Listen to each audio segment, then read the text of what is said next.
प्यारे विद्यार्थियों, आज हम वर्णोच्चारण सीखेंगे। वर्ण क्या है, इसको पिछले वीडियो में आपने देखा था। भाषा की सबसे छोटी इकाई को वर्ण कहते हैं।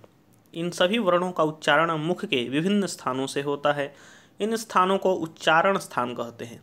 मुख में उच्चारण के विभिन्न स्थानों में प्रमुख हैं कंठ, तालु, मूर्धा, दंत, ओष्ठ और नासिका। ये कुल 6 हैं।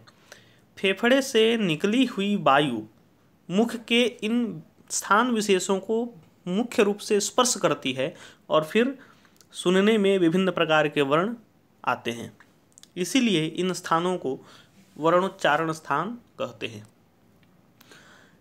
सबसे पहले कंठ से निकलने वाली वायु के द्वारा अ, आ, क, ख, ग, घ, ङ, ह और विसर्ग का उच्चारण होता है। तालु से ई, च, छ, ज, झ, ञ, य, श का उच्चारण होता है। मूर्धा से री, ट, ठ, ड, ढ, ण, र, श का उच्चारण होता है। दंत से ली, त, थ, द, ध, न, ल, स का उच्चारण होता है। ओष्ठ से उ, प, फ, ब, भ और म का उच्चारण होता है। नासिका से य, ङ, य, ण, न, म और अनुस्वार का उच्चारण होता है।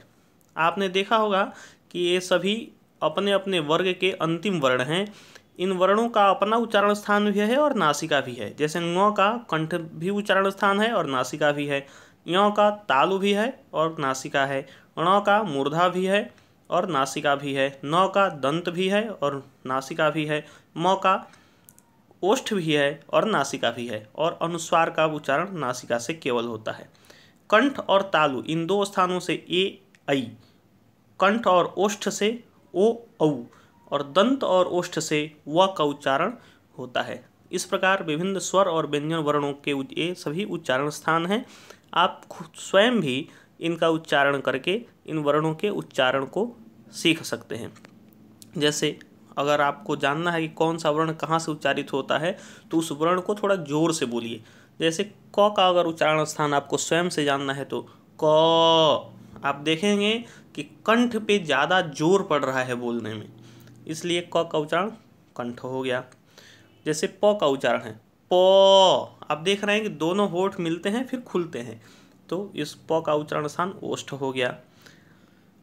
अब जैसे ट का ट, आप देखते हैं कि आपकी जीभ जो है ऊपरी हिस्से में, मुख के ऊपरी हिस्से में मूर्धा में टच करती है, इसलिए ट का उच्चारण स्थान मूर्धा हो गया। च, आप देखते हैं कि आपकी जीभ मुख के ऊपरी और आगे वाले हिस्से को स्पर्श करती है, जिसे तालु कहते हैं, इसलिए च का उच्चारण स्थान तालु है। इस प्रकार से ये सभी वर्णों के उच्चारण स्थान हैं जो 6 हैं। आपको इन्हें विभिन्न वर्णों के उच्चारण स्थान को याद करना है। 2-3 बार इस वीडियो को देखिए और याद कीजिए। धन्यवाद।